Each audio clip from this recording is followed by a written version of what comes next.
The Great Council Chamber floated in space above the neutral world of Centrus Prime. Inside, representatives from 47 different species sat in their designated seats. The chamber was designed to make everyone feel equal with no seat higher than another. But today equality meant nothing. Park Minge, the human ambassador, sat quietly. In his seat, he was a tall man with gray hair at his temples. Before becoming a diplomat, he had been a soldier. He still carried himself like one. His dark eyes watched everything happening in the chamber. At the center of the room, a Kalish delegate stood trembling. The Kales were a peaceful species. They had soft green-tinted skin and large eyes that seemed too kind for the harsh galaxy. They had never built weapons of war. They had never conquered anyone. They grew food and made art and raised their children in peace. Now they were begging for their lives. Please, the Kalish delegate said. Her voice shook.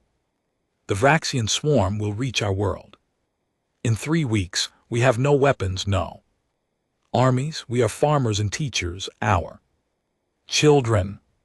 She stopped, unable to continue.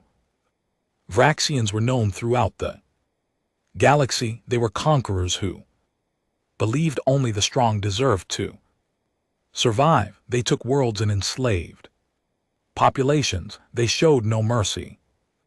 Council chamber filled with uncomfortable silence. Finally, the Torgeth representative spoke. The Togeth were a powerful military species with thick armor plating covering their bodies. We sympathize with your situation, but the Vraxian fleet is massive. It would cost too many Togeth lives to oppose them. Minje's jaw tightened. The Seleni delegate spoke. Next, the Seleni were known for their advanced technology and their cold logic. Our economic models show that military intervention would damage trade relationships with 17 other systems. The cost is too high. One by one the excuses came. The Corvalli said their fleet was needed to guard their own borders. The Zenthurthur said they had a non-aggression pact with the Vraxians and couldn't break it. The Porians said their government would never approve military action without guaranteed return on investment. Minje watched the Kalish delegate. She was crying now, silent tears running down her green face. Her hands gripped the speaking podium so hard they shook. Is there no one? She whispered. Will no one help us? The vote was called. Species after species pressed the button that meant no. The tally appeared on the main screen. 46 votes against intervention. 0 votes for helping the Kavalish. 1 vote had not been cast yet.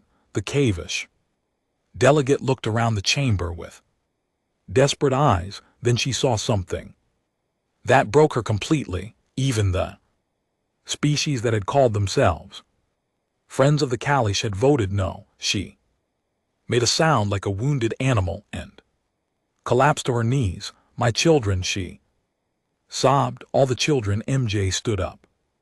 His chair scraped loudly in the silent chamber. Every eye turned to him. Ambassador Park, the council speaker, said, does humanity wish to vote? Minje looked at the Kavalish delegate on the floor. He thought about his own daughter. Back on Earth, he thought about every human child playing in parks and going to school safe because someone had once stood between them and danger. Humanity votes yes, he said clearly, surprised. Murmurs filled the chamber. Ambassador Park, the Torgeth representative, said, surely you understand this is symbolic. Only 1 vote cannot authorize council military action. I understand perfectly. Minje said. His voice was calm, but there was steel in it. The council has made its position clear. You will not help, then you understand the situation. The Sini delegate said, I do, Min. Replied, the Kalish asked for help in every species in this chamber except one. Said no. He walked down the steps toward the center of the chamber. He approached the Kovlesh delegate and gently helped her to her feet. Ambassador Park, the council speaker, said with concern in his voice, what are you doing? Minjay looked directly at the cave ales. My name is Park Minj. My species is humanity. We are young in this galaxy. We have a small fleet and limited resources, but we heard your request for help. The Kalish looked at him with confusion and desperate hope. Humanity will defend your world, Minjay said. Chamber exploded with shocked voices. Impossible, someone shouted. They'll be slaughtered, another voice called.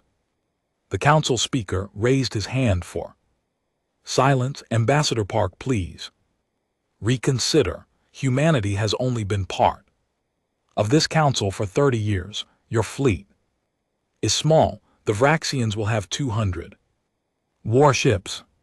This is suicide, perhaps. Minj said, but it's the right thing to do. Right, the Torgeth representative stood. What is right about throwing away lives in a battle you cannot win? Minj turned to face the full council. What is right about having the power to help and choosing not to? What is right about letting innocent people die because it's inconvenient or expensive or risky? You're being emotional, the Sini delegate said. This is why your species is too young for real responsibility. You don't understand how the galaxy works. Maybe we don't, Minjay agreed. But we understand that when someone asks for help, you help them. We understand that protecting the innocent is never wrong, even if it's hard. The Porian delegate laughed. It was not a kind sound. Noble words from a species about to commit suicide. We in LT Unk and GT LL remember you fondly, humans, briefly but fondly. Minjay ignored him. He took the Kalish delegate's hand. Tell your people we're coming. Tell them to prepare for evacuation of your children and elderly. Tell them Earth sends its protection. The Kalish squeezed his hand. Why? She whispered. You don't know us. We have nothing to offer you. You asked for help. Minjay said simply, that's enough. He guided her toward the exit. As they passed the other delegates, he stopped and looked back at them. 46 species that had chosen safety over courage. 46 species that would sleep in their safe beds while Kale's children died. History will remember this day, he said quietly. It will remember who stood and who turned away. I hope you can live with your choice because we're about to die with ours. The chamber remained silent as the human ambassador and the Kalish delegate left together. As soon as they were in the corridor outside, Min activated his communication device. Get me the Joint Chiefs on Earth. Priority Alpha. The connection took only seconds. The face of an admiral appeared on his screen. Admiral, this is Ambassador Park. Request immediate full military deployment to K-Vale space. Every ship we can spare. What are we facing? Ambassador, 200 Vraxian warships. 3 weeks until they arrive. There was a pause. Then the admiral said, how much support from the council? None, sir. We're alone. Another pause. Then understood. We in LT Unk and GT LL send everything we have. If we're going to do this, we'll do it right. Thank you, sir. Don't thank me yet, Minjay. We might all be dead in a month, perhaps, Minjay said. But we'll be dead doing what's right. That's more than most can say he closed the connection and looked at the Kalish beside him. She was staring at him with wonder and terror mixed. Together, your people really will come. She asked, they really will, Minj. Promised, humanity keeps its promises.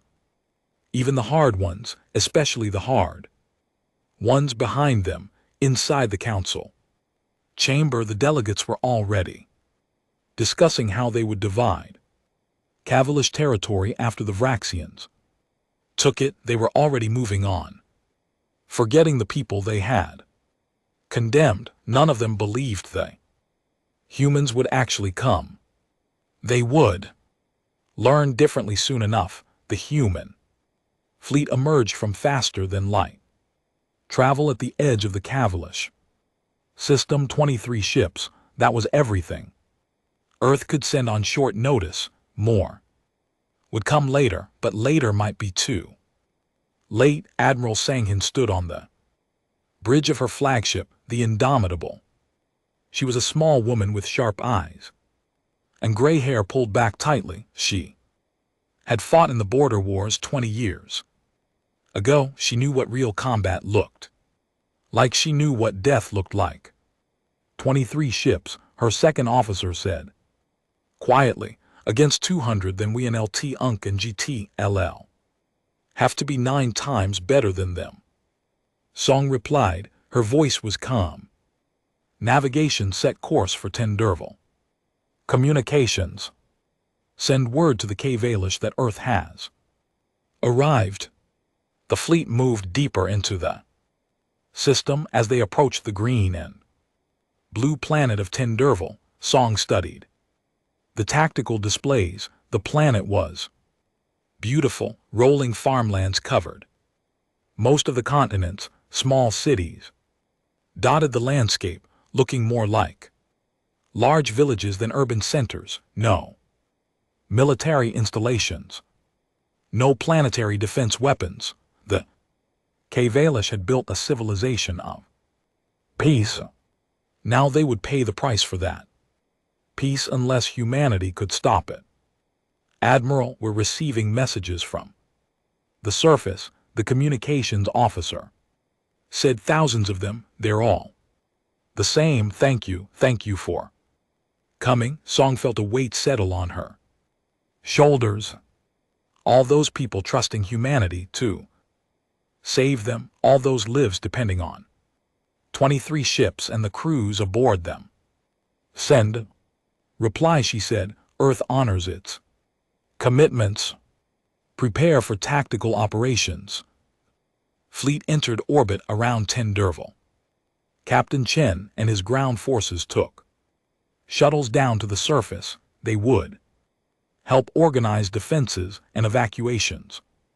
The Kavalish had no military, but they had people willing to learn. Chen was a stocky man with a scarred face and kind eyes. He had volunteered for this mission immediately when his own commander asked him why. He had said, simply because someone should. Now he stood in the main square of Tenderval's capital city.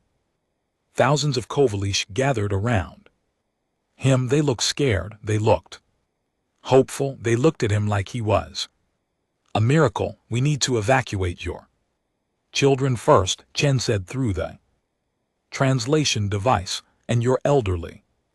We in LT Unk and GT LL hide them in the mountain caves to the north. If the Vraxians get past our fleet, the children must survive. Avalish woman stepped forward. She was holding the hand of a small child. The child had large bright eyes and wore a colorful shirt. Will you protect my kith? The mother asked. Chen knelt down to look at the child. Kith stared back at him with curiosity instead of fear. I promise, Chen said.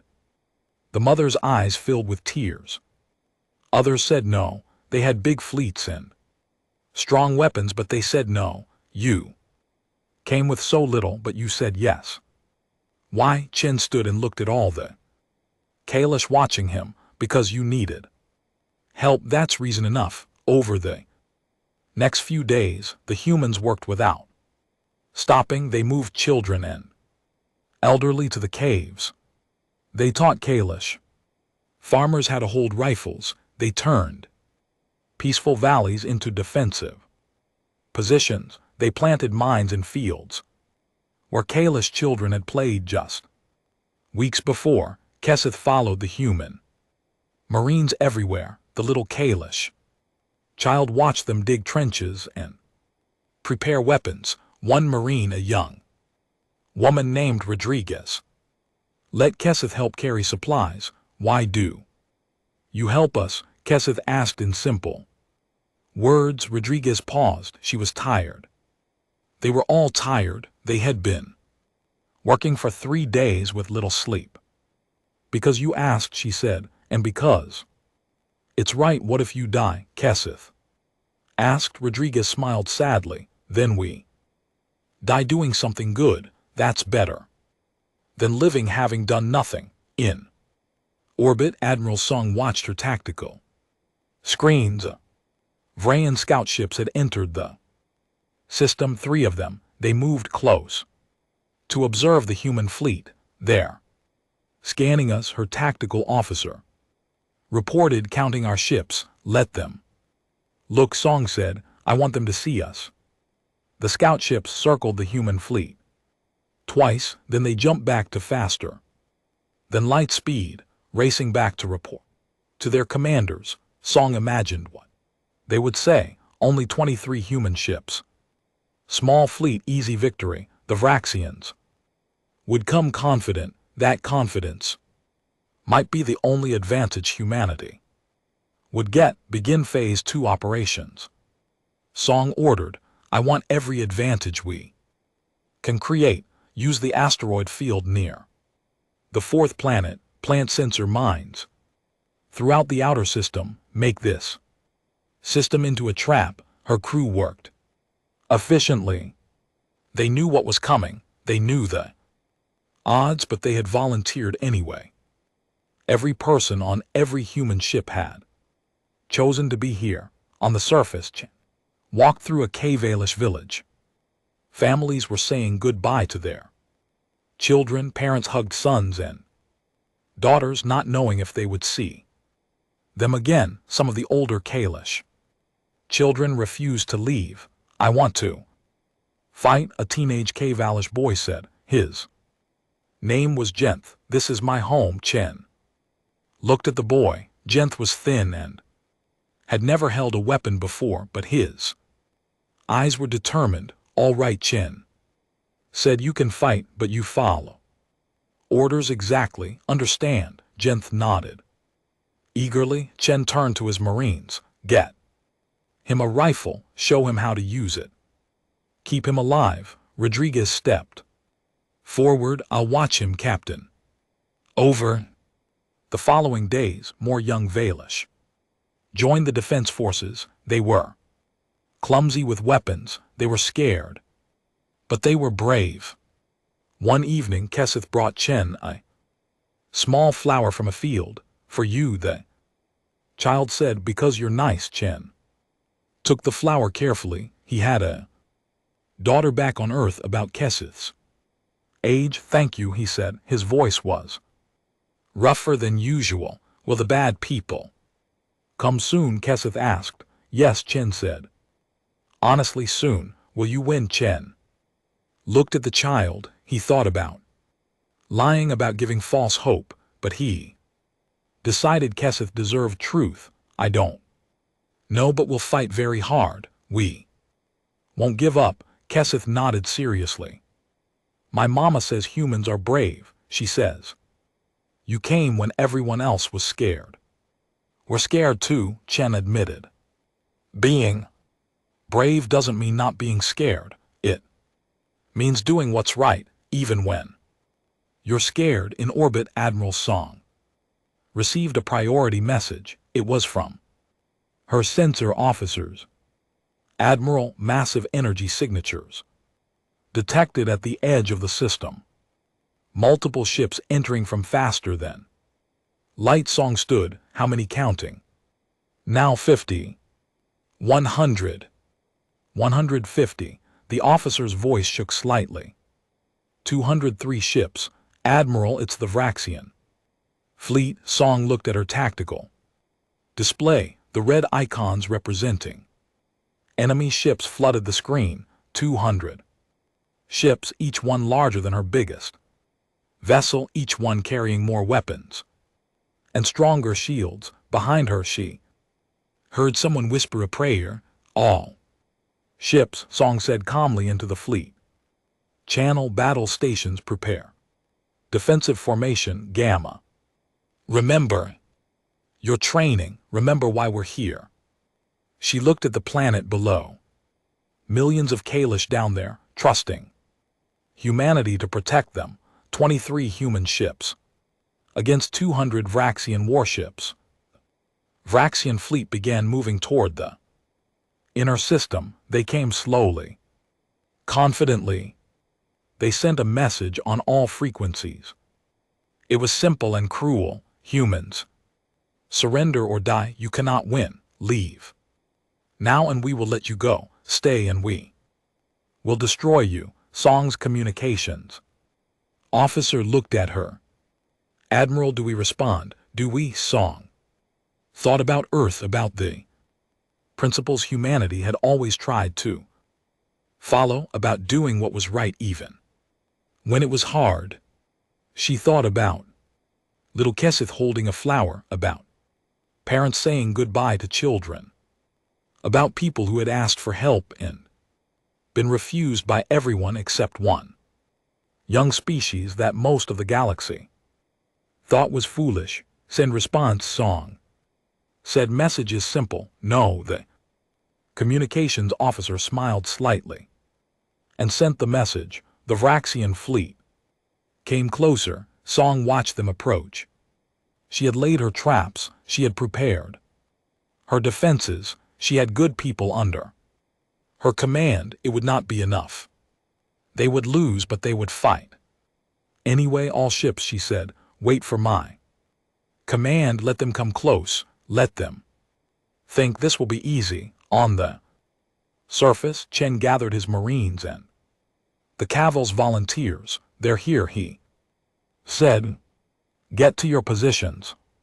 Remember your training. Protect each other. Protect the people we came to save. Rodriguez checked her rifle. Jinth stood beside her, gripping his own weapon with shaking hands. In the distance they could see the mountains where the children had been hidden. Somewhere up there, Keseth was safe. Let's make sure those kids get to grow up, Rodriguez said. The Marines moved to their positions. The Klesh fighters followed them, copying their movements. In orbit, the Vraxian fleet spread out into attack formation.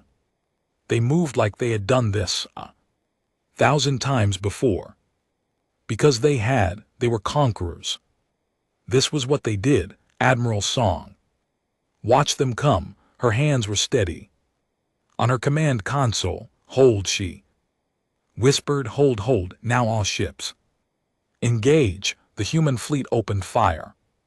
23 ships against 200. The battle for Tenderval had begun. The first human missiles streak across the darkness of space. They were aimed not at the Vraxian ships directly, but at the sensor mines Admiral Song had placed days earlier. The mines exploded in brilliant flashes of electromagnetic energy. The Vraxian sensors went blind for crucial seconds. In those seconds, the human fleet moved. Song's ships didn't fight like the Vraxians expected.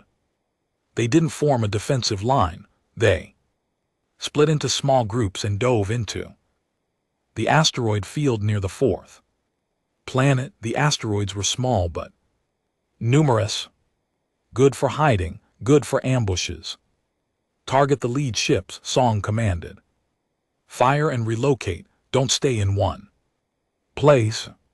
The destroyer Swift Arrow fired all its missiles at once, then used the asteroid cover to change position. 3 Vraxian ships exploded, caught by surprise, but 3 ships out of 200 was nothing. The Vraxian fleet recovered quickly. They had been surprised, but they were experienced warriors. Their commander Vexer growled orders from his flagship. He was a massive creature, covered in dark scales and battle scars. Pursue them into the asteroids, escort. Crush them. 30 Vexian ships entered the asteroid field. The humans led them deeper, then triggered pre-planted explosives. The asteroid shattered, filling space with deadly fragments. 5 more Vraxian ships took heavy damage, but the cost was high. The human cruiser Defiant took direct fire from 6 Vraxian vessels at once. Its shields failed, its hull breached. Diant is going down, Song's tactical officer reported. Song watched the ship's icon flicker on her screen. 20 crew members. On that ship, 200 people who had volunteered to be here. Did the crew evacuate, she asked. Negative, Admiral. Captain Reynolds ordered everyone to stay at their posts. She's ramming the nearest Vraxian ship. Song closed her eyes briefly. When she opened them, she watched the Defiant accelerate toward a Vraxian battle cruiser. The human ship was dying, but its captain aimed it like a missile. The 2 ships collided. Both exploded in a massive fireball. Reynolds was a good officer, Song said quietly. Then louder, all ships continue pattern Delta, make every shot count. The battle spread throughout the system. Human ships fought with desperate creativity. They used debris for cover. They fired and ran. They coordinated attacks that sacrificed their own shields to protect damaged allies. The Vraxians were confused. They were used to enemies who fought predictably. The humans fought like they had nothing to lose.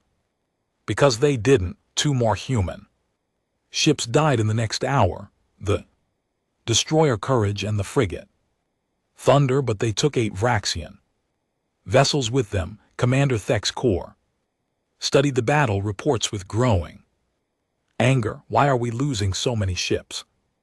They only have 23 vessels, 20 now. Commander, his tactical officer corrected, but they fight strangely. They sacrifice themselves to damage us. They don't retreat when they should. Then we will teach them fear. Thek's Corps said, begin planetary assault. I want ground forces on that planet. Let the humans watch the people they're trying to save die. 30 Vraxian ships broke off from the main battle. They headed toward Tenderval. Song saw them go and felt cold fear grip her heart. All available ships, intercept those vessels, she ordered. We cannot let them reach the surface. But her fleet was spread out, engaged with other Vraxian ships. Only 3 human vessels could break free to chase the assault force. It wasn't enough. 20 Vraxian ships made it through. They entered Tenderval's atmosphere and began landing in the valleys near the capital city. On the surface, Captain Chen watched the enemy ships descend, massive vessels that blocked out the sun. His combat experience told him the truth.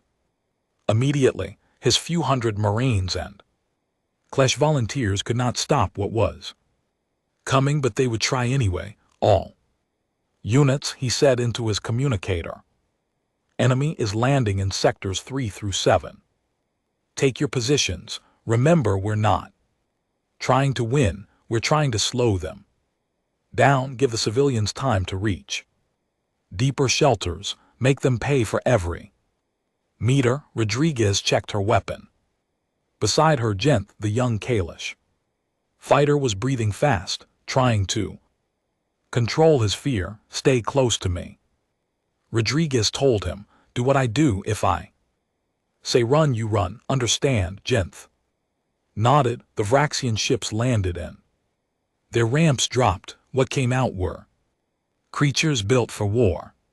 3 m tall, covered in armor, carrying weapons that could cut through buildings. Hundreds of them poured out of each ship. The first wave hit Chen's forward positions. Within minutes, the Marines opened fire. Their bullets found targets, but the Vraxians kept coming. For everyone that fell, two more took its place. Fall back to second line, Chen shouted. Controlled retreat.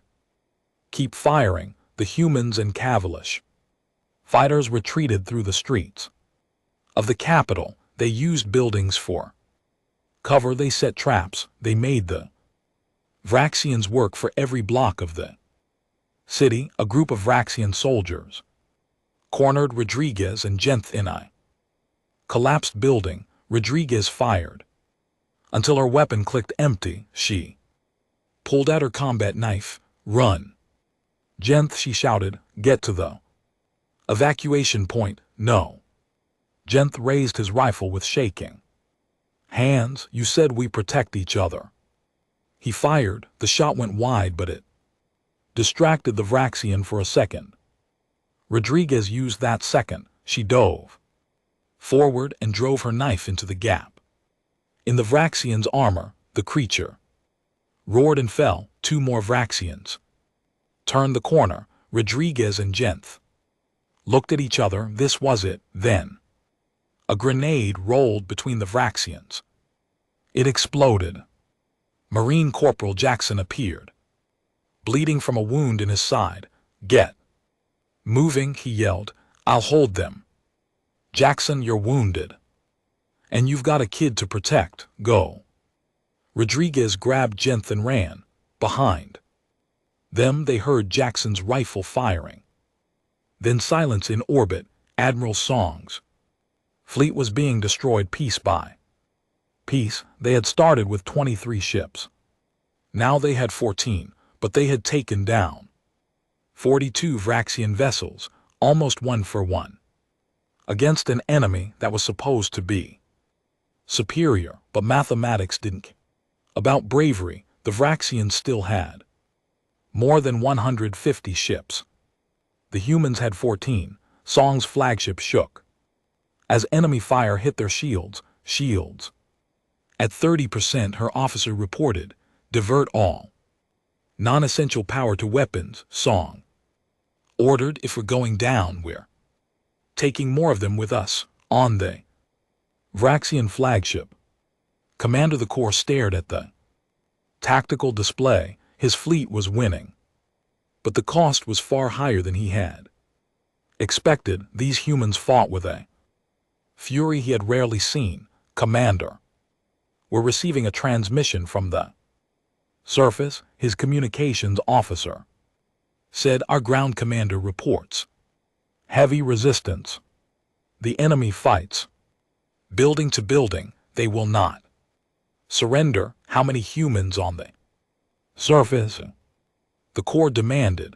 Estimated 500 soldiers, and they resist 3,000 of our warriors. Dex Corps' voice was disbelief in something else, something like respect. They protect evacuation routes, Commander. They die in place rather than retreat. Dex Corps looked at the transmission from Galactic Council space. Other species were watching this battle, the same species that had refused to help the Kalish. He wondered what they thought now, watching humans die to keep a promise. On Tenderville, Captain Chen's forces had been pushed back to the final defensive line.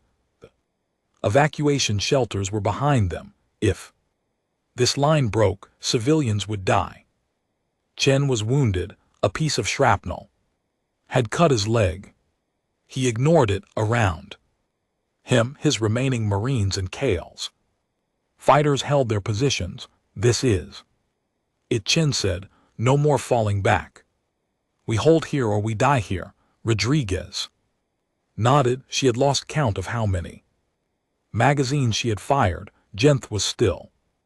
Beside her, dirty and terrified, but still fighting, the Vraxian forces. Gathered for a final push, Chen could see them massing in the distance. Too many, far too many. He activated his communication device one last time.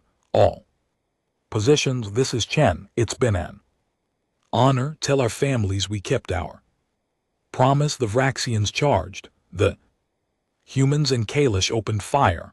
The battle became desperate chaos, hand combat in the streets, humans using their last grenades, K-Vale's farmers fighting with tools when their rifles ran empty. Chen saw Rodriguez go down, shielding Jenth from a Vraxian blade. The young Kalish screamed and picked up her rifle, firing with tears streaming down his face. Chen himself was surrounded. 3 Vraxians closed in. He raised his weapon, knowing it was over. Then the sky lit up. A massive explosion rocked the battlefield, then another end.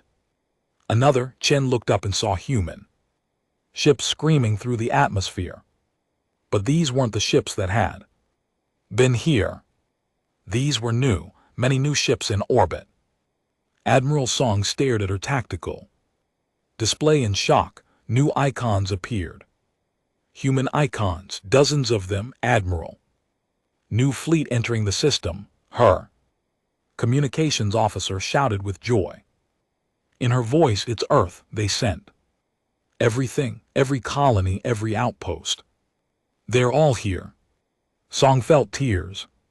Threatened but pushed them down. All ships rally to the reinforcements. Let's finish this. The Vraxian commander's corps watched in disbelief as his numerical advantage disappeared. The humans had brought reinforcements. Not a small force, a massive fleet. They had emptied their entire territory too. Come here, Commander. What are your orders? His tactical officer asked. Dexter looked at the battlefield displays, at the staggering losses his forces had already taken, at the humans who refused to break, at the cost of continuing this battle for the first time in his long military career. The Corps felt something he had never felt before, doubt on the surface. Captain Chen watched human drop ships land near his position. Fresh Marines poured out, joining the battle. Medical teams ran to the wounded. A medic knelt beside Chen. Sir, we need to get you to medical. The civilians, Chen asked. Safe, sir. They're all safe. You held long enough. Chen closed his eyes. They had done it somehow. Impossibly they had done it. Nearby, Rodriguez was being carried on a stretcher. She was badly wounded but alive. Jenth held her hand, refusing to leave her side. You saved me, Jenth said. You could have run, but you saved me. Rodriguez smiled through her pain. That's what we do, kid, that's what we do. The battle was not over, but for the first time, humanity had hope of winning it. The reinforcement fleet from Earth changed everything. Admiral Song now commanded 67 ships instead of the 14 battered vessels that had barely survived the first engagement.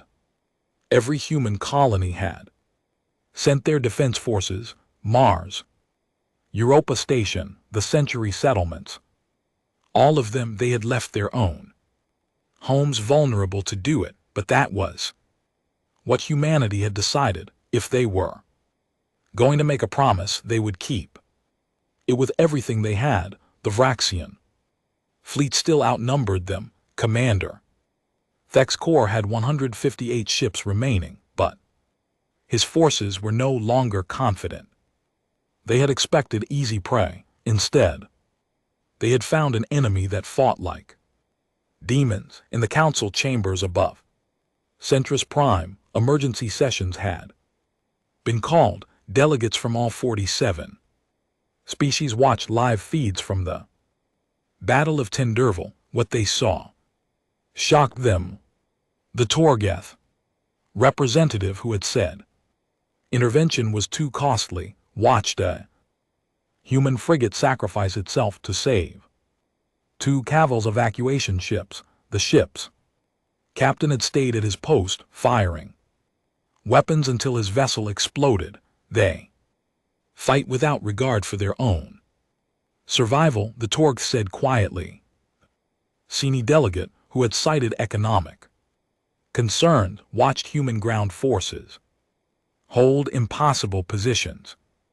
She saw Marines sharing their rations with Cavalish civilians. She saw human medics treating wounded Cavals before treating their own soldiers. This makes no logical sense, she said, but her voice held something new, something like shame. Throughout the galaxy, citizens of the Council species watched the same feeds. They saw what their governments had refused to do. They saw what humanity chose to do instead. Protests began on 17 worlds.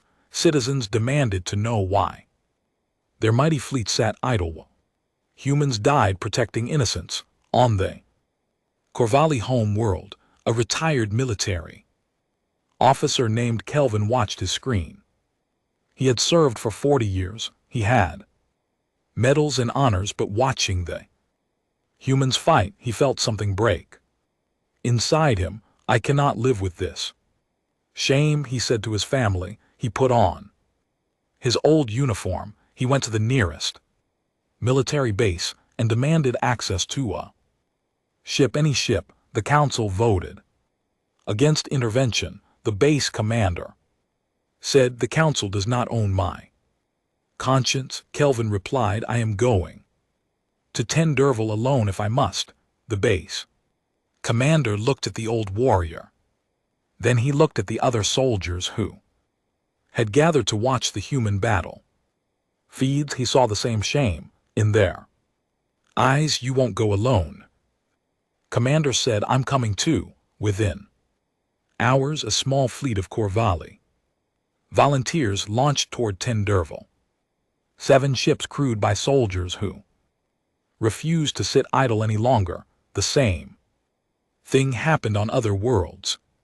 Small groups of fighters from different species, veterans who could not watch the humans die alone, young idealists who wanted to stand for something right, medical personnel who felt compelled to help.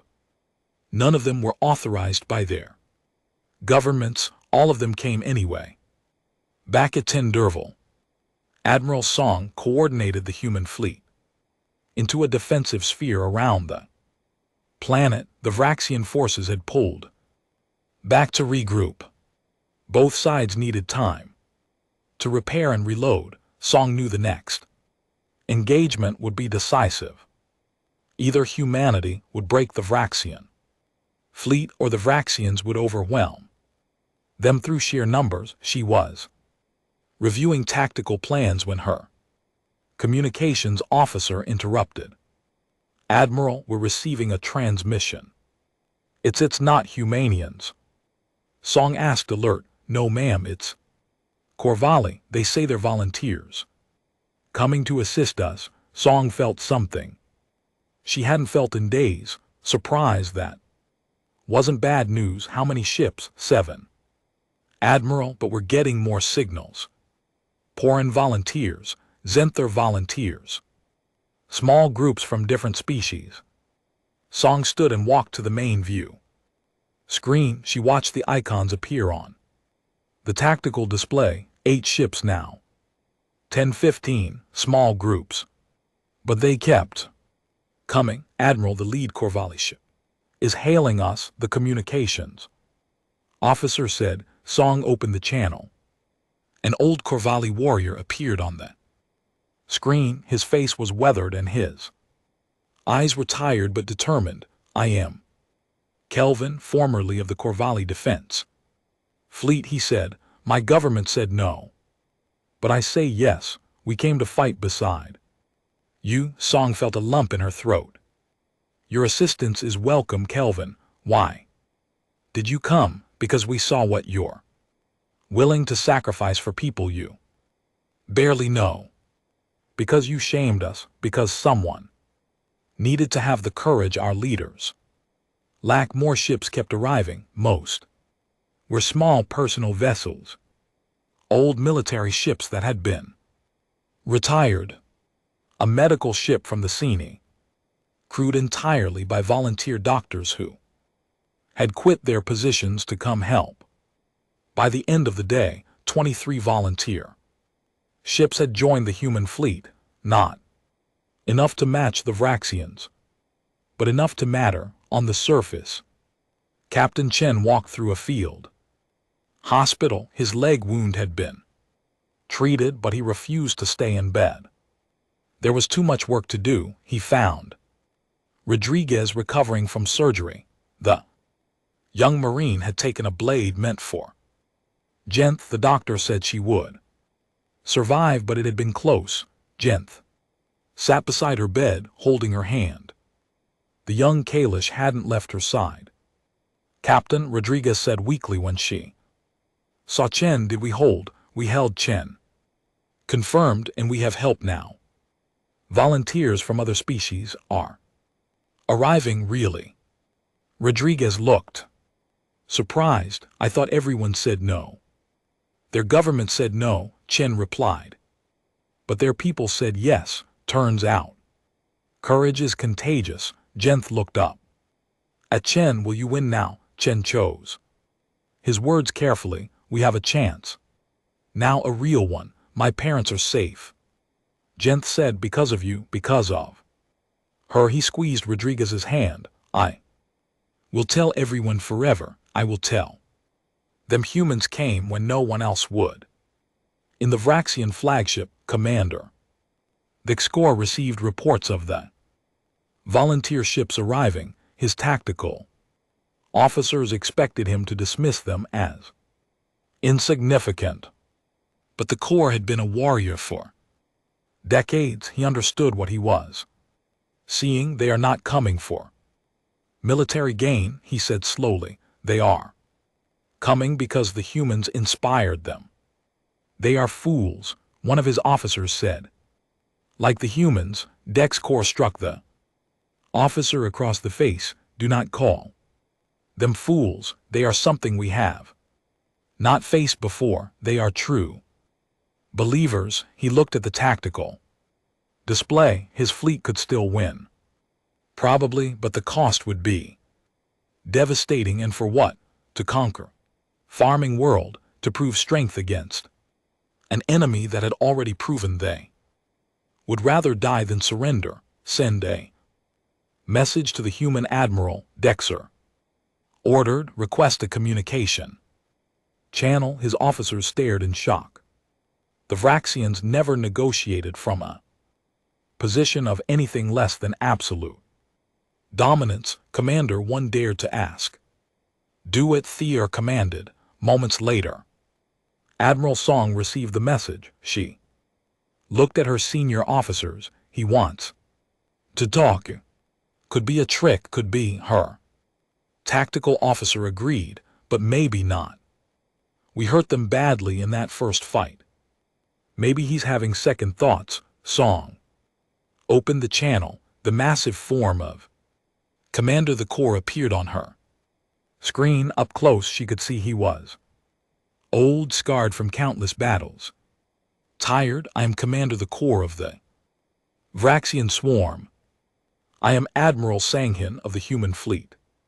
Song replied, you fight well for such a young species. Dexter said, we fight for something that matters. Song replied, that makes us strong. Dexter was silent. For a moment, I have destroyed 17 civilizations, conquered 43 worlds. I have never lost a battle. He paused, but I have never fought an enemy like you. You should be dead. Your fleet should be scattered. Instead you stand.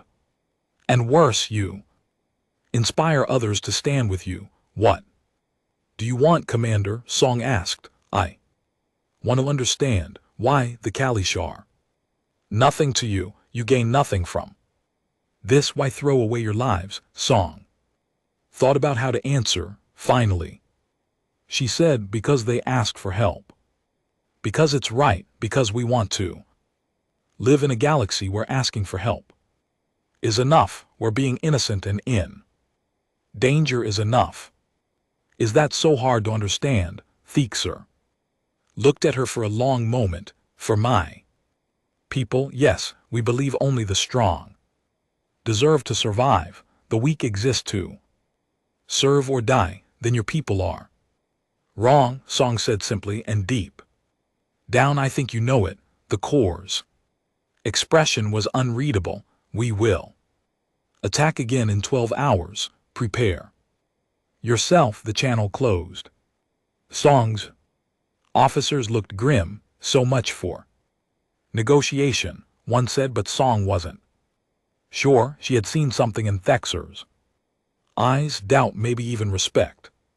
Prepare all forces, she ordered. But be ready for anything. I don't think this is over the way we expect. Across the galaxy, more volunteers heard the call. A Torgith battle cruiser crewed by officers who had been court-martialed for disobeying orders not to help. Selene science vessel converted to carry medical supplies. 3 Porian destroyers led by a captain who had resigned her commission to follow her conscience. They came in small groups, 1s and 2s and 3s, each one arriving at Tenderville with the same message: we came to help. Ambassador Park Minge, still on Tenderville's surface, watched the ships arrive on tactical displays. He thought about the council chambers, about the delegates who had voted no, about their certainty that humanity would die alone. They had been wrong. Humanity had come alone, but they would not die alone. Because courage, once witnessed, spreads like fire. The galaxy was watching, and the galaxy was starting to remember what it meant to stand for something. In 12 hours, the final battle would begin. Humanity and its newfound allies against the Vraxian swarm. Whatever happened next would be remembered for generations. On both sides, the 12 hours passed too quickly. Admiral Song stood on her bridge and watched the combined fleet gather. 67 human ships, 41 volunteer vessels from 17 different species, against 158 Vraxian warships, still outnumbered but no longer alone. Vraxian fleet moved into attack formation. But something was different. Song noticed it immediately. Their formation was more cautious, more defensive. This was not the confident assault force that had arrived expecting easy victory. They're hesitating, her tactical officer said with surprise. They're thinking, Song corrected. That's dangerous in its own way. Commander Vexer stood on his flagship bridge. He had not slept during the 12 hours. He had spent the time thinking about conversations he had never expected to have, questions he had never thought to ask. Why did the humans fight? Why did volunteers from other species come to join them? What was this thing called principle that made people choose death over safety? His second officer approached. Commander, the fleet is ready, awaiting your orders to attack. The Corps looked at the tactical display. His fleet could still win. Mathematics said so, but mathematics did not account for the human willingness to sacrifice, did not account for the volunteers who kept arriving inspired by that sacrifice. Commander, the officer prompted before the Corps could answer. A new signal appeared on the display, then another and another. New contacts entering the system. His Sensor officer reported with alarm. Multiple ships there, commander there. From the Galactic Council species, Song. Saw the same thing on her screens, her.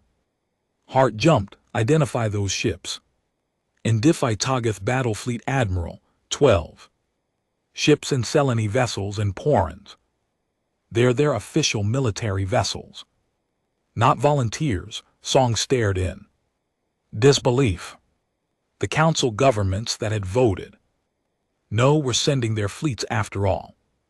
A communication channel opened, the fate of the Torgth representative from the council appeared. He looked older than he had just weeks ago, tired, ashamed. Admiral Song, he said formally, the Togoth Defense Fleet has arrived to assist in the protection of Tenderval. You voted against intervention, Song said carefully. We did, the Torgoth admitted we were wrong. My government has fallen. The new government's first act was to send us here. We should have come when you did. We are ashamed. More channels opened. The Seni, the Porans, other species, all saying similar things. Their governments had been replaced by popular uprising, citizens demanding leaders who would stand for what was right, not what was convenient.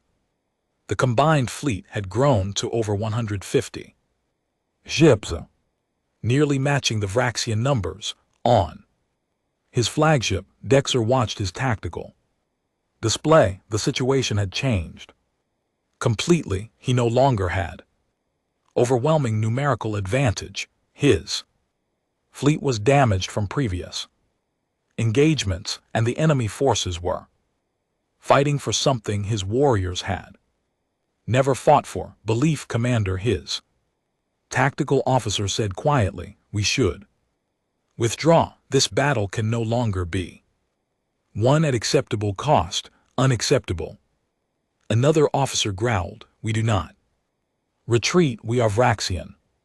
The Corps thought about his long career, about the worlds he had conquered, the civilizations he had destroyed. He had always believed it was right because the strong deserved to rule, but watching the humans fight, watching species from across the galaxy come together, inspired by their example, Thixer felt something crack inside him, a certainty he had held his entire life began to crumble. What if he had been wrong? What if strength alone was not enough? What if there was something more important? Open a channel to the human admiral. Dexter ordered. Commander, his officers protested. I said open the channel. His voice was iron. Admiral Song received the communication request. She opened it. Cautiously, the core appeared on her screen. He looked directly at her. Admiral Song, I wish to speak with you. And with the Kalish leadership on neutral ground, Song exchanged glances with her officers. What are you proposing? I am proposing we talk before more warriors die on both sides, Dexter said. I am proposing we see if there is another way. You want to negotiate? Song could barely believe it. I want to understand, Dexter said. You have shown me something I did not think existed. I must know more before I continue this battle. Song made a decision that would either end the war or doom them all. Agreed. We meet on Tenderval surface in the capital city you tried to take. Bring 10 guards. We and LT Unk and GT LL do the same. 1 hour. Dexter nodded. 1 hour. The channel closed. Admiral, this could be trap, her tactical officer warned. I know, Song said, but sometimes you have to take risks to make peace. 1 hour later, 2 shuttles landed in the main square of Tenderval's capital. The square was damaged from fighting. Buildings were scarred, debris filled the streets, but Kalish civilians had gathered to watch. Admiral Song stepped out of her shuttle with Ambassador Park. Minge, Captain Chen, his legs still bandaged, stood as one of their guards. Behind them, Klesh leadership waited. Nervously, the Vraxian shuttle opened. Commander Thek's corps emerged. He was massive, towering over even the tallest human. His guards were equally intimidating. The two groups faced each other across the square. It was Keseth who broke the tension. The small Kalish child ran forward before anyone could stop him. He stopped halfway between the two groups and looked up at the massive Vraxian commander. Why do you want to hurt us? Kith asked in a small voice. We didn't do anything bad to you. Thixer looked down at the child. For the first time, he really saw what he had come to conquer, not a military target, not an economic resource. A child innocent and afraid. The corps began, then stopped. He had no answer that would make sense to this child. Kith pointed at the humans. They came to protect us. They didn't even know us. But they came. Are you angry at them for being nice? Captain Chen stepped forward and gently took Keseth's hand. Come on, little one, let the leaders talk. But Thier held up a hand. No, let the child stay. His question deserves an answer. He knelt down, lowering himself to Keseth's level. Even kneeling, he was taller than the child. My people believe the strong should rule and the weak should serve, Dexter said slowly. We believe this was the natural order, the correct order, end quote. But that's mean, Keseth said. Yes, Vexer agreed. And saying it, he felt the last of his old certainty break apart. Yes, it is mean, and perhaps it is wrong. He stood and looked at Admiral Song. Your people came to protect strangers. You sacrificed your lives for no gain. Others saw this and came to join you.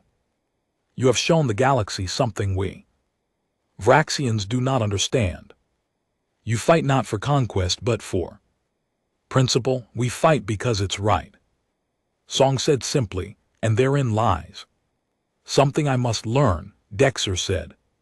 I came here to conquer. I came expecting easy victory. Instead, I found an enemy that cannot be broken because they fight for something more than survival. They fight for ideals. He looked around at the Kalish watching from damaged buildings, at the mixed fleet of species overhead that had come together, inspired by human example. I could continue this battle, Thier said. The outcome is no longer certain. We might win, we might lose. Many more will die on both sides.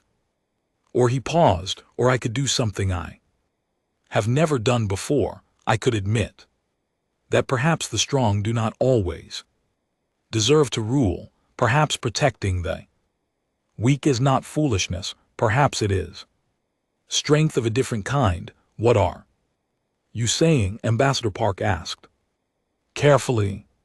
I am saying the Vraxian swarm will withdraw from Kalish space. Corps announced. We will leave these people in peace. Shocked silence filled the square. Why? Park asked. Why now? The Corps looked at Keseth, at the child who had asked a simple question with no simple answer. Because this child made me see what I had refused to see before. We came to destroy innocence for no reason beyond showing our power. That is not strength, that is cruelty. I have been cruel for a very long time. Today I choose differently. Song studied the Vraxian commander. How do we know this isn't a trick? You do not. The Corps admitted. You must trust, as you trusted when you came here alone, as the volunteers trusted when they joined you. Trust is something new to me, but I am willing to learn. The Kavalish leadership stepped forward, the same delegate who had collapsed in the council chambers.